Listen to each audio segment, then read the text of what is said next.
perjalanan KPU RI pada tahun 2021 tak terlepas dari peristiwa pandemi COVID-19 yang belum berakhir. Torehan tinta sejarah, tepatnya tanggal 6 Januari 2021, adalah momentum penting dengan dilantiknya Bernard Dermawan Sutrisno sebagai Sekretaris Jenderal KPU RI, menahkodai Sekretariat Jenderal menyiapkan profesionalitas kesekretariatan Komisi Pemilihan Umum khususnya menghadapi pemilu dan pemilihan serentak 2024. Efek pandemi COVID-19 tidak dipungkiri berdampak memundurkan penyelenggaraan pemilihan serentak 9 Desember 2020 lalu. Pada tahapan akhir pemilihan, yakni sidang perselisihan hasil pemilihan atau PHP di Mahkamah Konstitusi. Terdapat 16 daerah melaksanakan pemungutan suara ulang dan 1 daerah penghitungan suara ulang.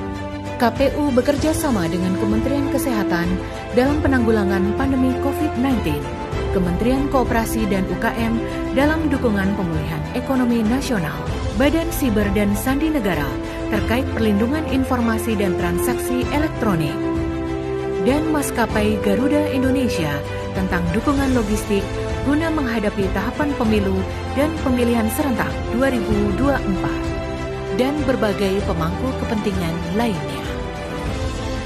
Dalam membangun etos kerja yang transparan dan bebas korupsi, KPU dan KPK juga bekerja sama menggelar BIMTEK program anti korupsi, diikuti seluruh satuan kerja KPU RI, KPU Provinsi, dan KPU Kabupaten Kota. Sebagai wujud transparansi, KPU juga memberikan pelayanan informasi bagi masyarakat melalui Pejabat Pengelola Informasi dan Dokumentasi atau PPID yang saat ini sudah dapat diakses melalui ponsel atau website PPID KPU seluruh Indonesia.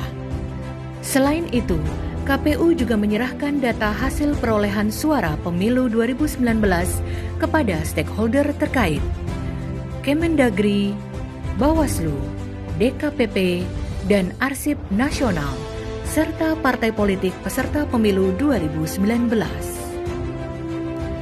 Untuk memperluas penyebaran informasi kelembagaan dan kepemiluan antar lembaga dan stakeholder, KPU membentuk Badan Koordinasi Kehumasan atau Bako Humas KPU di seluruh Indonesia. Dalam menghadapi tahapan pemilu dan pemilihan serentak 2024, KPU RI juga rutin melakukan rapat dengar pendapat bersama DPR RI dan pemerintah sepanjang tahun 2021.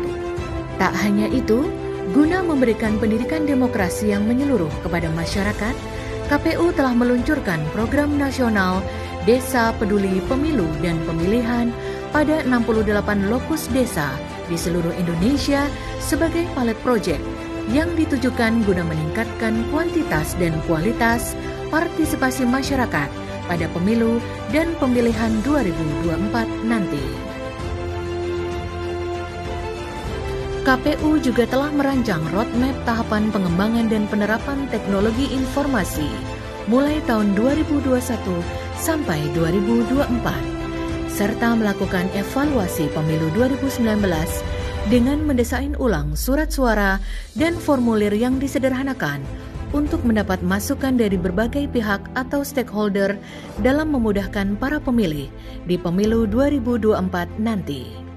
Terdapat 3 desain, yakni 1 surat suara, 2 surat suara, dan 3 surat suara.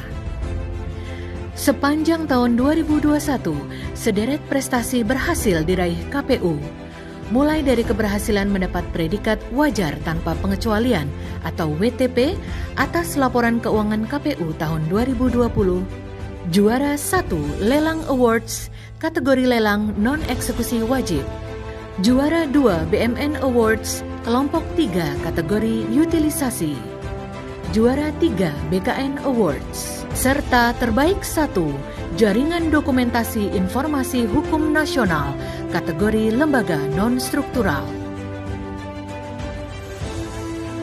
Pada kesempatan yang baik ini saya ingin menekankan bahwa kunci utama yang menentukan kualitas pemilu adalah penyelenggara pemilu yang profesional dan berintegritas. Karena itu KPU harus betul-betul menyiapkan semua tahapan-tahapan dengan detail, dengan rapi seperti tadi disampaikan oleh Ketua KPU, sehingga kepercayaan pada penyelenggaraan pemilu akan semakin kuat. Persoalan teknis akan menjadi politis yang dapat mempengaruhi kualitas pemilu, karena itu segera harus dilakukan langkah-langkah perbaikan mulai dari aspek manajemen teknis seperti perbaikan kualitas daftar pemilih tetap DPT, kemudian manajemen kerja KPUD dan KPPS sampai dengan teknis rekapitulasi suara. Dengan segala capaian dan usaha menghadapi tahapan pemilu dan pemilihan 2024, KPU berkomitmen untuk meningkatkan pelayanan terbaik bagi masyarakat. KPU melayani.